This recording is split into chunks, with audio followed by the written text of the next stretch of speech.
นิทานเรื่องบ่อน้ำลึกลับกาลครั้งหนึ่งนานมาแล้วมีหมู่บ้านเล็กๆแห่งหนึ่งตั้งอยู่ใกล้ๆกับภูเขาที่ไม่สูงมากนักที่นั่นมีเมืองโบราณหลายพันปีตั้งอยู่และได้พังทลายลงมาทำให้เกิดเศษซากปรักหักพังหินที่สร้างเมืองนั้นก็ร่วงหล่นเกลื่อนกลาดแต่สิ่งที่ยังคงเดิมไม่มีเปลี่ยนแปลงนั่นก็คือบ่อน้ำเล็กๆแห่งหนึ่งที่ตั้งอยู่กลางปราสาทชาวบ้านเรียกกันว่าบ่อน้ำลึกลับและน้ำจากบ่อแห่งนี้ก็เต็มจนล้นตลอดเวลาและไหลลงไปยังหมู่บ้านที่อยู่เบื้องล่างตลอดทั้งปีเป็นสายน้ำคล้ายลำธารเล็กๆและไม่มีใครกล้ากินน้ำจากลำธารสายนี้เลยเพราะเชื่อกันว่าใครกินน้ำนี้เข้าไปจะทำให้ผิวกลายเป็นสีน้ำเงินและมีหนามที่แหลมคมทิ่มแทงออกมาจากร่างกายจนไม่สามารถขยับเขยื้อนได้และอดอาหารตายในที่สุดแม้แต่สัตว์ป่ามันก็ต่างรู้ดีจึงไม่มีสัตว์ตัวไหนกล้ากินน้ำในลำธารนี้เลยยังมีเรื่องหลอนกว่านั้นเพราะทุกคืนพระจันทร์เต็มดวงจะมีหญิงสาวสวยคนหนึ่งผุดขึ้นมาจากบ่อน้ำและนั่งร้องไห้โหยหวนอยู่ข้างบ่อตลอดทั้งคืนจนรุ่งสางเธอก็กลับลงไปในบ่อเหมือนเดิมชาวบ้านจึงไม่มีใคร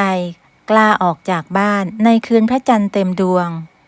เพราะแค่นอนฟังเสียงร้องโหยหวนก็ชวนขนลุกเกลียวแล้วมีอยู่ปีหนึ่งปีนั้นเกิดภัยแล้งอย่างหนัก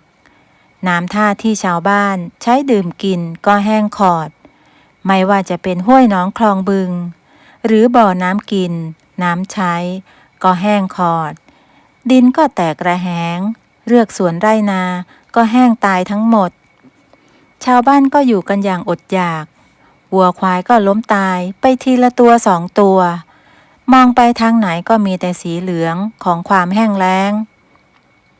มีเพียงบ่อน้ำลึกลับแห่งนั้นที่ยังคงล้นอยู่ตลอดเวลาและไหลไปตามลำธารเล็กๆเหมือนเดิมไม่มีทีท่าว่ามันจะหยุดไหลหรือแห้งขอดเลยทุกคนต่างก็แปลกใจว่ามันเกิดอะไรขึ้นกันแน่เหตุใดน้ำในบ่อนั้นจึงมีทั้งปีทั้งบริเวณแห่งนั้นแห้งแล้งกันดารผู้นำหมู่บ้านจึงได้เรียกลูกบ้านมาประชุมว่าจะแก้ปัญหานี้ยังไงดีไหนมีใครรู้บ้างว่าเราจะแก้ปัญหาเรื่องนี้ยังไงดีผู้นำหมู่บ้านถามลูกบ้านที่มานั่งทุกคนก็ไม่รู้ว่าจะแก้ปัญหาภัยแล้งนี้ยังไงแต่ก็มีเด็กหนุ่มคนหนึ่งยกมือขึ้นเสนอว่าปักตะไคร้สิพ่อผู้ใหญ่ให้ยายสีไปปักตะไคร้ที่ลานหน้าบ้านเลยว่าปักตะไคร้เขาต้องให้เด็กสาวบริสุทธิ์เว้ยคืนให้ยายสีไปปักมีหวังแห้งแล้งยิ่งกว่าเดิม ทุกคนในที่นั้นก็หัวเราะด้วยความขบขันกับความคิดของเด็กหนุ่มคนนั้นยายสีที่นั่งเคี้ยวหมากก็ยิ้มกว้างจนน้ำหมากหกเลอะเทอะงานนี้จึงมีเสียงหัวเราะขึ้นมาบ้างหลังจากมีแต่ความเงียบเหงามานานแต่ทันทีที่เสียงหัวเราะเงียบลงก็มีชาวบ้านคนหนึ่งออกความคิดเห็นว่าจะต้องมีใครสักคนขึ้นไปที่เมืองโบราณแห่งนั้นและถามหญิงสาวคนนั้นว่ามันเกิดอะไรขึ้นจึงได้มีแต่ความแห้งแล้งแต่บ่อน้ำที่นั่นถึงไม่แห้งเหือดแต่ไม่มีใครกล้าเสนอตัวที่จะขึ้นไปบนนั้นทุกคนหวาดกลัวและคงไม่มีใครกล้าเผชิญหน้ากับหญิงแปลกหน้าคนนั้นแม้แต่คนเดียวฉันไปไม่ได้หรอกฉันมีลูกมีเมียที่ต้องดูแลส่วนฉันก็มีแม่ที่แก่ชราต้องดูแลตลอดหากฉันไปใครจะดูแลท่านส่วนฉันก็มีพ่อพิการป่วยออดแอดฉันทิ้งเขาไปไม่ได้หรอกทุกคนล้วนมีเหตุผลของตัวเองแต่ลึก ก็กลัวกันทั้งนั้นแต่แล้วก็มีชายหนุ่มคนหนึ่งยกมือขึ้นและบอกว่าเขาจะเป็นคนไปที่นั่นเองฉันจะเป็นคนไปที่นั่นเองจ้ะฉันกำพร้าไม่มีญาติพี่น้องที่ต้องห่วงฉันขอไปเองจ้ะพ่อผู้ใหญ่ทุกคนหันมามองหน้าเขาเป็นตาเดียวกันเพราะไม่เชื่อว่าจะมีคนกล้าหาญขนาดนี้พวกเขาตกตะลึงกับความกล้าหาญของชายหนุ่มรูปหล่อคนนี้หล่อแล้วก็ยังกล้าหาญชาญชัยอีกผู้นำหมู่บ้านจึงถามเพื่อความแน่ใจว่าเขาพูดจริงหรือว่าพูดเล่นเอ็งพูดจริงหรือไอ้กล้าจ้ะฉันพูดจริงจ้ะฉันจะไปที่นั่นเองเอ็งคิดดีแล้วหรือมันอันตรายนะไม่มีใครเคยขึ้นไปที่นั่นเลยเพราะเชื่อกันว่าอาจจะไม่มีชีวิตรอดกลับมาก็เป็นได้ฉันมั่นใจจ้ะและฉันก็ไม่มีอะไรต้องห่วงถึงตายฉันก็ไม่เสียดายชีวิตจ้ะงั้นก็ตามใจเองข้าและชาวบ้านทุกคนขอบใจเองมากที่ยอมเสียสละและยอมเสี่ยงชีวิตเพื่อพวกเราในครั้งนี้ผู้นำหมู่บ้านและชาวบ้านก็ได้ขอบคุณนายกล้าชายหนุ่มรูปงามตัวสูงโปร่งคนนี้ด้วยความจริงใจและทุกคนก็ฝากความหวังไว้ที่เขาคนเดียวเท่านั้นนายกล้าเป็นชายหนุ่มที่กำพร้าพ่อแม่ไม่มีญาติพี่น้องอยู่ตัวคนเดียวมาตลอดเขาก็ตั้งใจแน่วแน่ว่าจะหาคำตอบเรื่องนี้ให้จงได้ในคืนนั้นนายกล้าก็คิดหาวิธีว่าเขาจะรับมืออย่างไรกับสิ่งที่ต้องพบเจอในวันที่จะต้องพบเจอกับหญิงสาวลึกลับคนนั้นเธอเป็นใครกันแน่เป็นคนหรือเป็นผีเป็นคนดีหรือคนไม่ดีเป็นนางฟ้าหรือว่าแม่มดแต่ที่แน่ๆเขาจะต้องกล้าที่จะเผชิญหน้ากับนางเพื่อชาวบ้านทุกคนที่รอคอยความหวังจากเขาต้องกล้าหาญชายหนุ่มรวบรวมความกล้าทั้งหมดแล้วสูดลมหายใจเข้าไปลึกๆเราต้องทำได้เราต้องไม่กลัวจากนั้นเขาก็ล้มตัวลงนอนและหลับจนถึงเช้าพอตื่นมาก็ได้ยินเสียงชาวบ้านร้องห่มร้องไห้บอกว่าควายของนางตายไปอีก2 ตัวเพราะไม่มีน้ำไม่มีหญ้าให้มันกินและยังมีชายชราที่ป่วยออดๆแอดๆมานานก็ตายไปอีกคนหนึ่งชายหนุ่มมองลงไปจากหน้าต่างเห็นชาวบ้านร้องห่มร้องไห้กอดร่างอันไร้วิญญาณของญาติพี่น้องช่างน่าเวทนาจริงๆทำให้เขาหมดสิ้นความกลัวอย่างสิ้นเชิงเขาต้องทำภารกิจนี้ให้สำเร็จจงได้เมื่อถึงคืนพระจันทร์เต็มดวงนายกล้าก็ออกเดินทางไปที่เมืองร้างบนเนินเขาดังกล่าวชาวบ้านทุกคนก็ส่งกำลังใจขอให้เขาทำภารกิจนี้ให้สำเร็จทำให้นายกล้ามีพลังใจมากขึ้นมีความกล้าสมชื่อ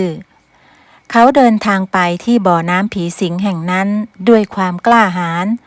สลัดความกลัวทิ้งไปจนหมดสิ้นเสียงลมพัดผ่านมาแต่ละครั้งคล้ายเสียงคนโหยหวน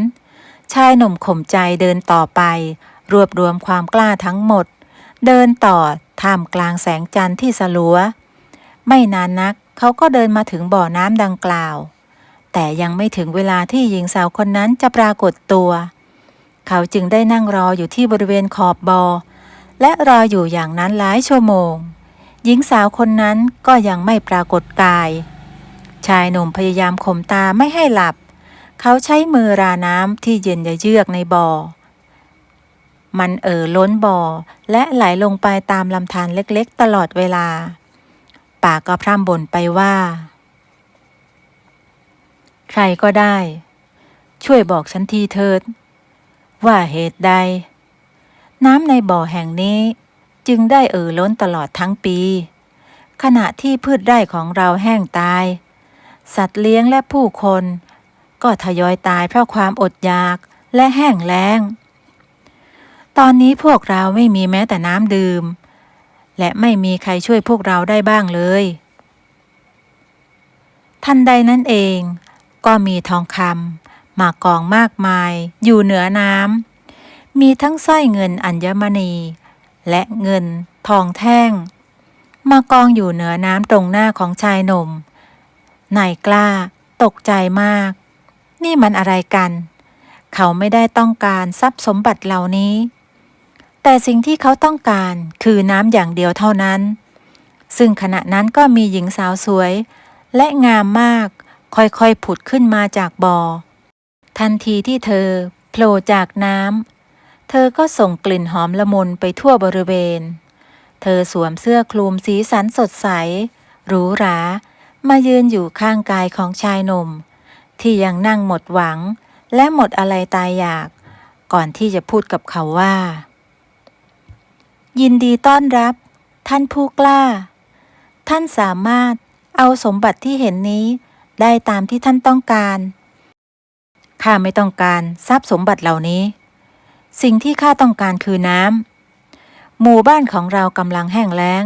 วัวควายก็กำลังจะตายลงชาวบ้านก็กำลังจะตายเพราะอดน้ำบ่อน้ำลำคลองของเราก็แห้งเหือด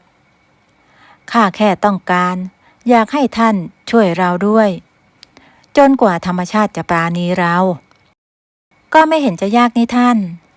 นก็เอาทรัพย์สินเหล่านี้ไปแล้วย้ายไปอยู่ที่เมืองอื่นที่นั่นท่านอาจมีทาสรับใช้มากมายและก็มีน้ำท่าบริบูรณ์ไม่อดอยากเหมือนที่นี่ข้าไม่ใช่คนแบบนั้นข้าเกิดที่นี่และโตที่นี่ข้ารักคนที่นี่พวกชาวบ้านก็เหมือนญาติของข้าเขารอคอยความหวังจากข้าอยู่ว่าข้าจะต้องทำสำเร็จหญิงสาวลึกลับได้ยินชายหนุ่มพูดเช่นนั้นก็ทำให้เธอประทับใจเขาไม่เหมือนผู้ชายคนอื่นที่เห็นแก่ตัวเอาตัวรอดคนเดียวหญิงสาวลึกลับจึงได้บอกเขาว่าให้เขาและชาวบ้านใช้น้ำในลำธารที่ไหลลงไปจากบ่อแห่งนี้ได้อย่างเต็มที่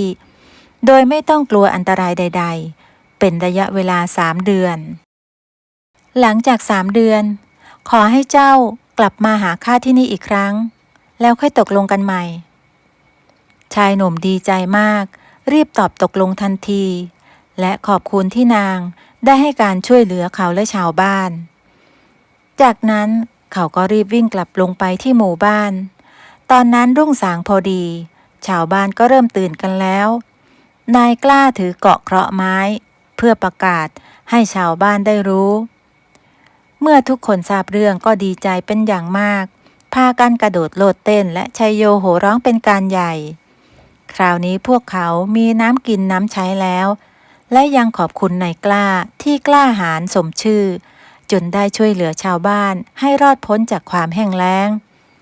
และตอนนี้น้ำในลำธารก็เหมือนว่าจะมีมากขึ้นกว่าเดิมชาวบ้านจึงได้ใช้กันอย่างเต็มที่และไม่มีใครเป็นอันตรายจากน้ำในลำธารแห่งนั้นเลยดังที่หญิงสาวนั้นได้บอกไว้จริงๆในหมู่บ้านแห่งนี้ยังมีชายชราขี้อิจฉาคนหนึ่ง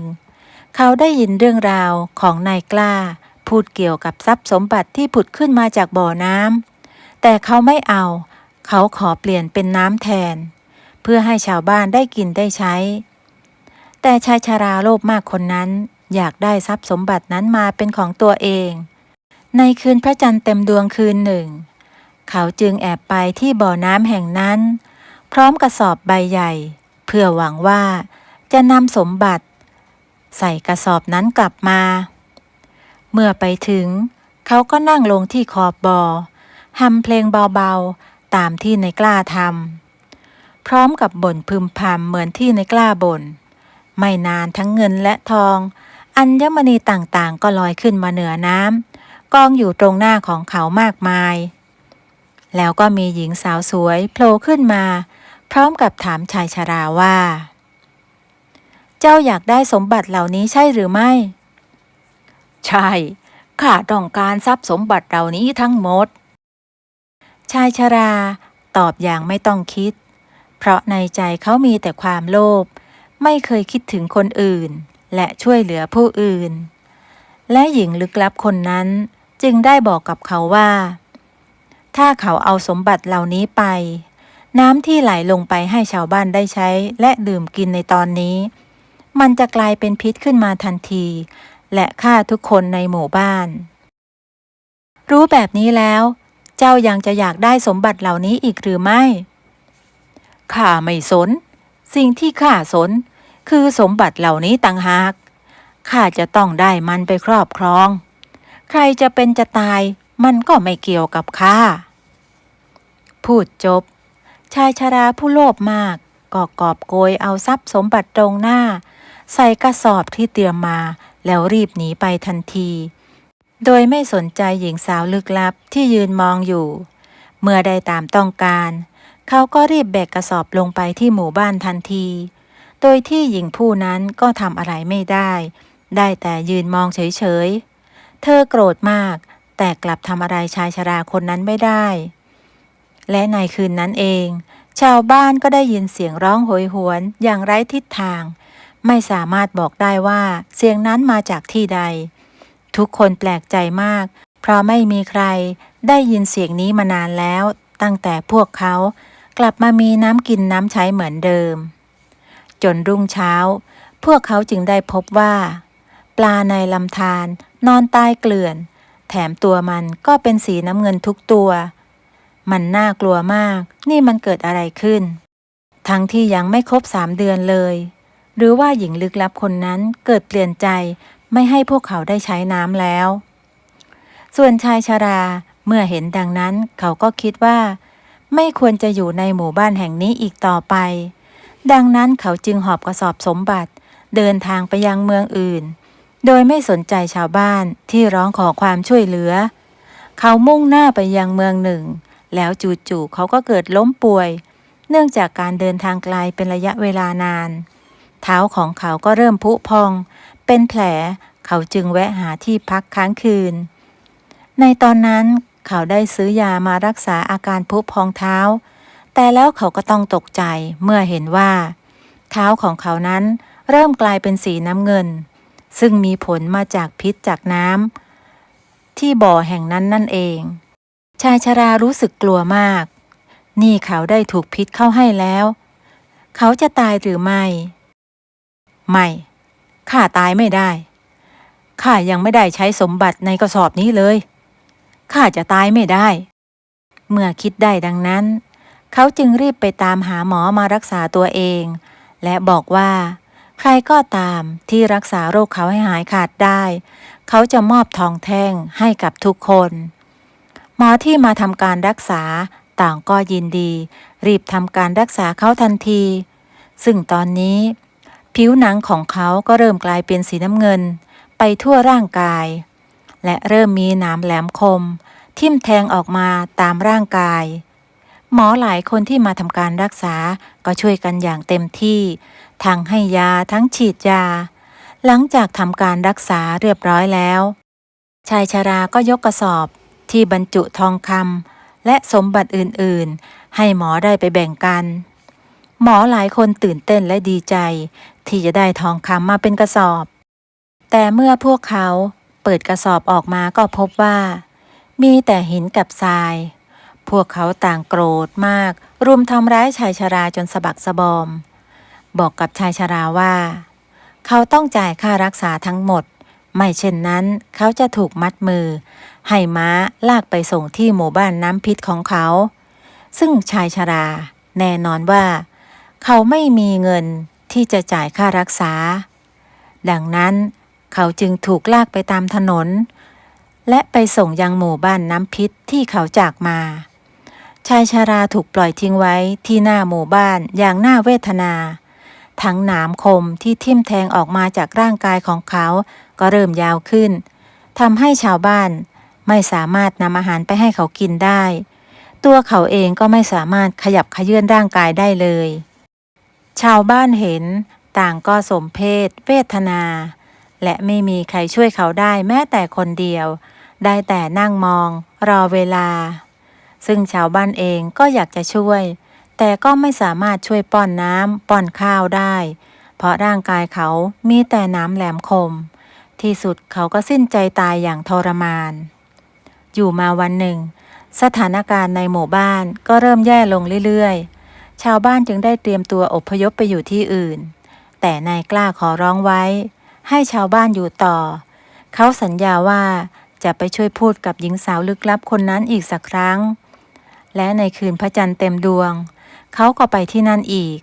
และทำเหมือนเดิมฮัมเพลงเบาๆแล้วก็ร้องขอความช่วยเหลือเมื่อหญิงสาวโผล่ขึ้นจากน้ำเธอก็ตะโกนไล่เขาให้เขารีบไปก่อนที่เธอจะฆ่าเขาให้ตายตรงนั้นเจ้ารีบไปซะก่อนที่ข้าจะฆ่าเจ้าให้ตายกับมือของข้าเองข้าไม่เข้าใจเหตุใดท่านถึงได้จงเกลียดจงชังผู้ชายนักหรือว่าท่านมีเรื่องอะไรที่คับแค้นใจพอจะบอกเล่าให้ข้าฟังได้หรือไม่ชายหนุ่มทำใจดีสู้เสือในขณะที่นางกำลังโกรธมากเมื่อได้ยินคำพูดที่อ่อนโยนจากชายหนุ่มตรงหน้าก็ทำให้เธออ่อนลงและยอมเล่าเรื่องราวต่างๆให้ชายหนุ่มได้ฟังเธอได้เล่าว่าเดิมทีนั้นเธอเป็นเจ้าหญิงเมืองหนึ่งและได้ตกหลุมรักชายคนหนึ่งเขาทั้งหล่อเหลาและอ่อนโยนแต่พระบิดาของเธอไม่ต้องการให้เธอและเขาแต่งงานกันเพราะกลัวว่าชายคนนั้นต้องการแต่งงานกับเธอเพียงเพราะว่ารู้ว่าเมื่อเธอตายไปแล้วร่างกายของเธอนั้นจะมีเกล็ดเงินเกล็ดทองทั้งร่างหลังจากแต่งงานเขาอาจจะฆ่าเธอเพื่อได้ในสิ่งที่เขาปรารถนาก็เป็นได้แต่เธอนั้นไม่ฟังที่พระบิดาได้คัดค้านดึงดันที่จะแต่งงานกับเขาให้ได้ที่สุดพระบิดาจำต้องยอมจัดงานแต่งให้ลูกสาวเธอและเขาได้อยู่กินฉันสามีภรรยากันอย่างมีความสุขช่วงระยะเวลาหนึ่งจนเธอตั้งครรภ์เมื่อสามีรู้ว่าเขากำลังจะมีลูกก็ตะโกนออกมาด้วยความดีใจและพาเธอมาที่บ่อน้ำแห่งนี้บอกว่าเขามีของขวัญจะให้เธอและเธอจะต้องชอบมากแน่ๆเธอจึงยอมมากับสามีและแอบตื่นเต้นว่าของขวัญที่สามีจะให้นั้นคืออะไรกันนะและเมื่อมาถึงบ่อน้ำแห่งนี้เขาก็ได้ใช้มีดแทงเธอจากข้างหลังจนเธอสิ้นลมหายใจและทันใดนั้นร่างกายของเธอก็กลายเป็นเกล็ดเงินเกล็ดทองทั่วร่างกายสามีผู้โหดร้ายจึงได้กอบโกยเอาเงินทองจากร่างกายของเธอไปจนหมดแล้วโยนเสื้อผ้าลงไปในบ่อน้ำแห่งนี้ขณะที่เธอเล่านั้นน้ำตาของเธอก็ไหลอาบแก้มตลอดเวลาเธอเสียใจที่ไม่เชื่อพระบิดาในตอนนั้นทำให้เธอและลูกในท้องต้องตายอย่างน่าอานาถเธอจึงเกลียดผู้ชายและอยากจะฆ่าผู้ชายให้ตายชายหนุ่มได้ฟังก็สงสารเธอมากและอยากจะช่วยให้เธอพ้นทุกข์จึงได้บอกกับเธอว่าหากการฆ่าผู้ชายทำให้เธอมีความสุขงั้นก็ขอให้เธอฆ่าเขาเสียเขาขอแค่อย่างเดียวเท่านั้นคือขอให้ชาวบ้านได้กลับมามีความสุขอย่างเดิมได้มีน้ำท่าอุดมสมบูรณ์ไม่มีพิษร้ายหญิงสาวได้ฟังก็รู้สึกซาบซึ้งใจไม่คิดว่าจะมีผู้ชายที่ยอมเสียสละเพื่อคนอื่นเช่นนี้อยู่บนโลกใบนี้ท่านเป็นคนดีมากเท่าที่ข้าเคยพบมาข้าจะไม่ฆ่าท่านและจะให้ทุกอย่างตามที่ท่านต้องการและคงถึงเวลาที่ข้าจะต้องจากไปแล้วจากนั้นนางก็ลอยขึ้นสู่สวงสวรรค์พร้อมกับลูกน้อยของนางต่อมาน้ำในลำธารที่ไหลจากบ่อน้ำแห่งนี้ก็ใช้ได้ตามปกติไม่มีพิษใดๆทั้งคนและสัตว์ต่างก็ออกมากินน้ำในลำธารที่บัดนี้มันกลายเป็นแม่น้ำขนาดเล็กที่ไหลไปเรื่อยๆไม่มีที่สิ้นสุดหล่อเลี้ยงผู้คนริมน้ำมองไปทางไหนก็มีแต่ความอุดมสมบูรณ์ส่วนนายกล้าก็ได้รับการแต่งตั้งเป็นหัวหน้าหมู่บ้านคนใหม่หลังจากที่คนเก่านั้นอายุมากแล้วเรื่องของบ่อน้ำลึกลับก็จบลงเพียงเท่านี้นะคะขอบคุณที่รับชมและรับฟังสวัสดีค่ะ